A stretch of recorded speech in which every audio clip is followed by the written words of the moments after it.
Hello guys, welcome to my YouTube channel literature hub. আমি অনিকেত শিকদার, আর আজকে তোমাদের টপিক হলো জ্যাকি কের লেখা মাই গ্র্যান্ডমাদার্স হাউসেস নামক এই পোয়েমটি। তো চলো শুরু করা যাক। তো চলো এই কবিতাটির কিছু ব্যাকগ্রাউন্ড পয়েন্ট সম্পর্কে জেনে নেওয়া যাক। আমাদের এই কবিতাটির রাইটার জ্যাকি কে, তিনি হচ্ছেন একজন স্কটিশ পোয়েট এবং তিনি তার ড্রামাটিক রাইটিংসের জন্য বেশ বিখ্যাত। তার দুটো বেশ বেস্ট কাজ সেগুলো হলো ট্রাম্পেট এবং রেড ডাস্ট রোড। এই কবিতাটির যে সেন্ট্রাল মেসেজ সেটা হলো মেমোরিজ আর precious and should be cherished. আমাদের স্মৃতিগুলো আমাদের কাছে খুবই মূল্যবান জিনিস, তো সেই জিনিসগুলোকে আমাদের ভালোভাবে রেখে দেওয়া উচিত স্মৃতিতে, এবং সেই জিনিসগুলো যখন মনে পড়বে তখন আমাদেরকে অবশ্যই তার একটা উপভোগ করা উচিত নিজের মধ্যে। আর এই কবিতাটির যে স্পিকার সেটা হচ্ছে একটা স্মল চাইল্ড। এই কবিতাটি ফ্রি ভার্সে লেখা এবং 3টি পার্টের পোয়েম এটা। আর প্রত্যেকটা পার্ট মিলিয়ে মানে 3টা পার্ট মিলিয়ে টোটাল 6টা স্ট্যাঞ্জা আছে। তো চলো শুরু করা যাক কবিতাটি। প্রথম পার্টটা, she is on the second floor of a টেনিমেন্ট।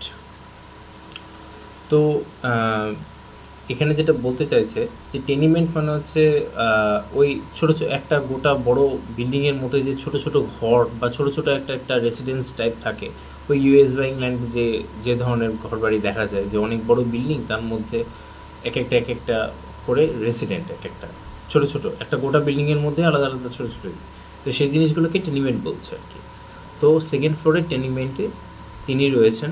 From her front room window you see the symmetry.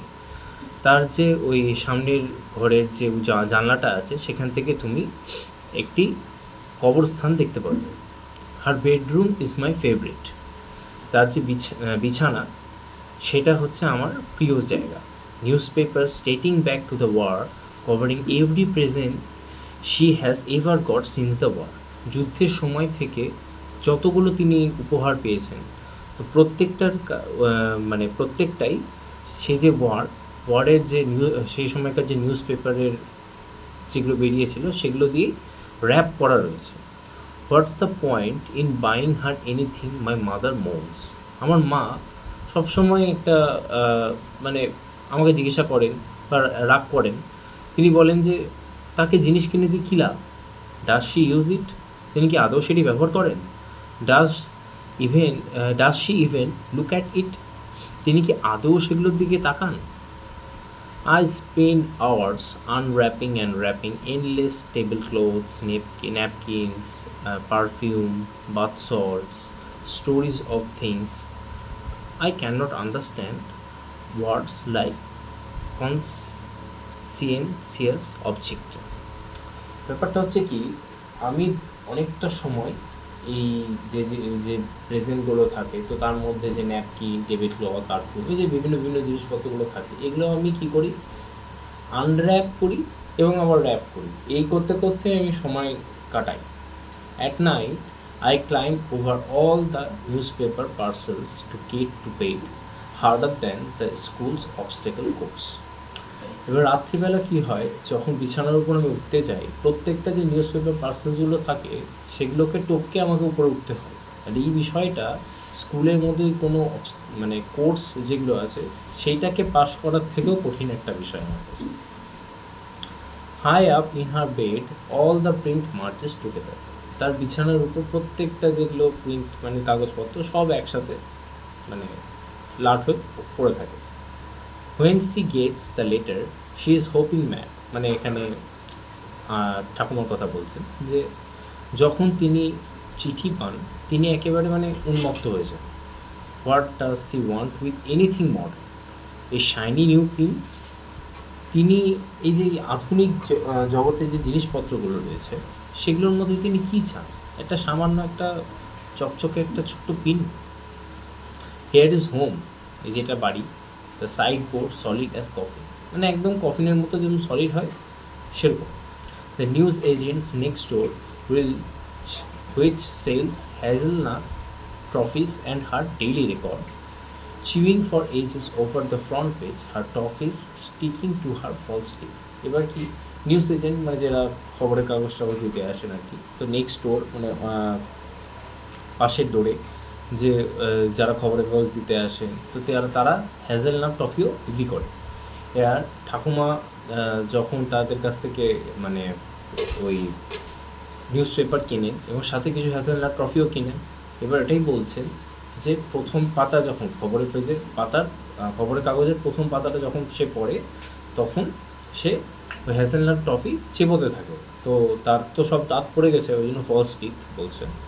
তো এবার সেই দাঁতগুলোর মধ্যে ওই চকলেটগুলো আটকে যায়, এটাই বলছে। এবার ফার্স্ট পার্টটা শেষ হলো, এবার আসছে second part. The new house is called a high rise. একটা নতুন বাড়িতে তারা হয়েছে যেটার নাম হচ্ছে high rise. I play in the lift all the way up to 24। আমি প্রায় 24 ঘন্টায় ওই লিফটের মধ্যে আমি খেলা করি। Once I get stuck for a whole hour. একবার আমি প্রায় একটা গোটা ঘন্টার জন্য আমি তার মধ্যে আটকা পড়েছিলাম। From her window you see noisy kids playing hopscotch or home. তার জানলা থেকে তুমি দেখতে পাবে নিচে যে অনেক ছোটো ছোটো বাচ্চারা তারা হপস্কচ একটা গেম, ওই কিতকিত যেরকম আমরা খেলি ওইরকম ধরনের একটা গেম, বা হোম এরকম ধরনের তারা খেলা খেলতে থাকে। She makes endless pots of vegetables, মানে সবজি যেরকম বলে সেগুলো তিনি অনেক অনেক বাটি মানে ভর্তি এরকম বানাতে থাকে। A bit of hush floating inside like a fish, যেন তার মধ্যে যে ওই ভেজিটেবলগুলো যেরকম মানে ভেসে যায়, যেন মনে হচ্ছে যে তার মধ্যে দিয়ে কোনো ওই মাছ যেরকম ভেসে যায় ওরকম ধরনের একটা ব্যাপার। Till finally she gets to like the hot running water in her own bathroom. তার যে নিজস্ব বাথরুম রয়েছে তার সেখানে যে গরম জল আসে সেই জিনিসটাকেও তিনি খুব পছন্দ করেন। The wall to wall phone packed carpet, the parcels locked in her air raid shelter. তো সেই পার্সেলস যেগুলো সেই জিনিসগুলো একদম লকড হয়ে আছে সেরকম এয়ার রেড একটা জায়গাতে, যেখানে মানে হাওয়া বাতাস তো ঢুকে না, সেরকম একটা জায়গাতে লকড আছে। But she still doesn't settle down even at 70। 70 বছর বয়স হয়ে গেছে অথচ তিনি এখনও সেটেল হতে পারেননি জীবনে। She cleans people's houses for 10 bob। তিনি লোকের বাড়িতে কাজ মানে এই পরিষ্কারের কাজ করেন, কিসের জন্য? 10 bob। এবার এই 10 bob হচ্ছে কি বলবো, 1 পাউন্ড। তো 1 পাউন্ডের যে অর্ধেক কারেন্সি তার যে মানে তার যেটা ভ্যালু সেটা হচ্ছে এখানে 10 ববের ভ্যালু। এটা একটা কারেন্সি, ববটা হচ্ছে একটা currency.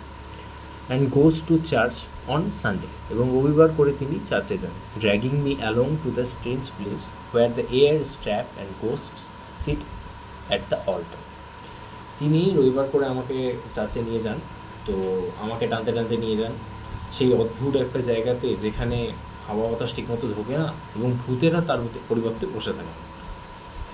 My parents don't believe, আমার বাবা মা এটা বিশ্বাস করে না। This down to her A couple of prayers, অনেক প্রেয়ার হয়, এ হাই মর্তু কিছু মন্ত্রপাঠ এরকম ধরনের পড়া হয়। 3 penny bit in the collection hat, ওই যে কালেকশন হ্যাটটা রাখা থাকে ওই চার্চের মধ্যে, সেখানে তিন পেনি সেই ধরনের দিয়ে দেওয়া হয়। A flock of women in coats and fussy hats flapping over me like missionaries, and that is that until the next time God grabs me in class with crime। এই ব্যাপারটা হচ্ছে যে একদল মহিলা যারা ওই কোট পরে থাকে এবং কিছু ফাঁসি হ্যাটস মানে এক ধরনের টুপি ওরকম পরে থাকে, তারা কি মানে ওই প্রেয়ার বা হাইম এগুলো করেন তা, এবং তখন করেন যতক্ষণ না মনে হয় যে গড আমাদেরকে একেবারে এই ক্লাসগুলোতে আমাকে গ্র্যানির সাথে গ্র্যাব না করে দিচ্ছে। তো এভাবে সেকেন্ড পার্টটাও শেষ হলো। এবার আসছে শেষ পার্ট অর্থাৎ third part. By the time I am 7 we are almost the same height. এই সময় যখন আমার বয়স 7 বছর তখন আমাদের দুজনের প্রায় একই উচ্চতা, শরীরের উচ্চতা বলা হচ্ছে। She still works faster rushing me down the high street till we get to her cleaning house.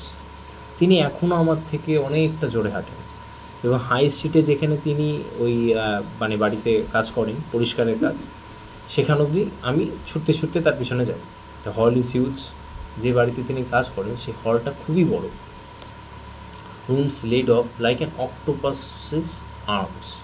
যে ঘরগুলো রয়েছে সেগুলো এমনভাবে বিস্তৃত যেন অক্টোপাসের হাত।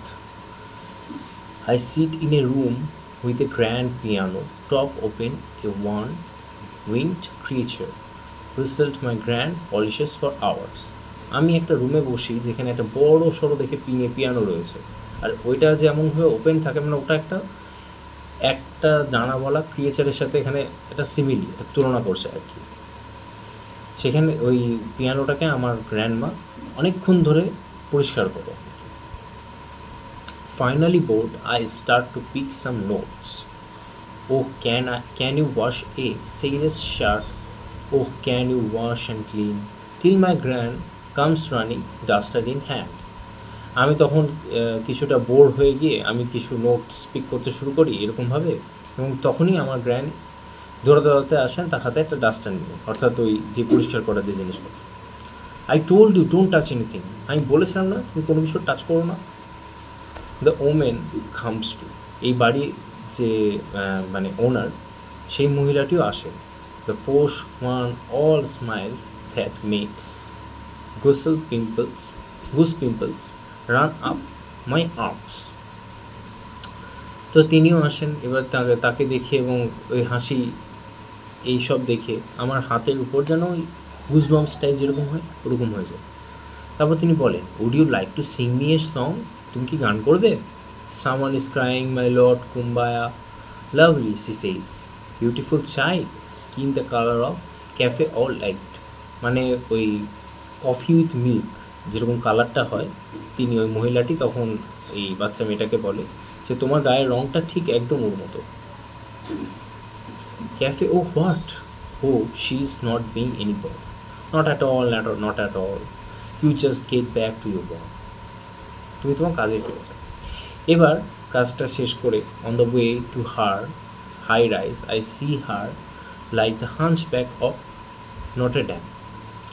এবার যখন কাজ শেষ করে আমরা বেরিয়ে যাই, অর্থাৎ আমাদের হাই রাইজ নামক যে ওই নতুন বাড়িটা রয়েছে সেখানকার উদ্দেশ্যে যখন আমরা রওনা হই, তখন আমার তখন ওই আমার গ্র্যানিকে দেখে মনে হয় যেন হাঞ্চব্যাক অফ নটর ডেম, এখানে একটা সিমিলি কিন্তু ইউজ করা হয়েছে।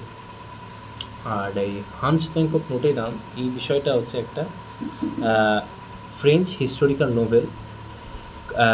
ভিক্টর হুগো এই নোভেলটি মানে লিখেছেন, যেটা পাবলিশ হয়েছিল 1831-এ। That tells the story of Quasimodo, the deformed bell ringer of Notre Dame cathedral and his unreturned love for the beautiful gypsy dancer Esmeralda. এখানে এটারই একটা সিমিলি এখানে দেখিয়েছে। Every time I crouch over a comic she slaps me, sit up straight. She is on the ground floor of a high rise. ওই যে high রাইজের যে বিল্ডিংটা সেখানে গ্রাউন্ড ফ্লোরে তিনি থাকেন। From her living room you see ambulances screaming their way to the Royal Infirmary. তাই living room থেকে তুমি দেখতে পাবে বাইরে যে অ্যাম্বুলেন্সগুলো আওয়াজ করে সোজা তাদের পথ দিয়ে চলে যাচ্ছে রয়্যাল ইনফার্মারির দিকে, অর্থাৎ হসপিটালের দিকে ছুটে যাচ্ছে। তো এই যে লাস্টের দিকের যে কথাগুলো, যে এই হসপিটালে ছুটে যাচ্ছে এবং ওই গ্রাউন্ড ফ্লোরে, মানে এই ব্যাপারটা হচ্ছে কি, কোথাও না কোথাও মনে হয় যে তিনি এই মডার্ন লাইফটার মধ্যে তিনি আর চলতে চান না, তিনি আর থাকতে পারছেন না, তিনি আর তার জীবন সময় শেষ হয়ে গেছে। তো এই হসপিটাল, তারপরে অ্যাম্বুলেন্স, এই বিষয়টা ওইটাকেই আর কি কোনো না কোনোভাবে মেটাফোরভাবে এখানে ইউজ করা হচ্ছে আর কি, ওই জিনিসটাকে বোঝানোর জন্য। যাই হোক, আশা করি তোমাদের এই কবিতাটি ভালো লেগেছে, এক্সপ্লেনেশনটা। পরবর্তী এইরকম আরও ভিডিও পেতে আমার চ্যানেলটিকে সাবস্ক্রাইব করো, এবং এই ভিডিওটি ভালো লেগে থাকলে অবশ্যই লাইক করো, পাশে বেল আইকনটি প্রেস করে দিও পরবর্তী ভিডিও নোটিফিকেশান পাওয়ার জন্য। Thank you.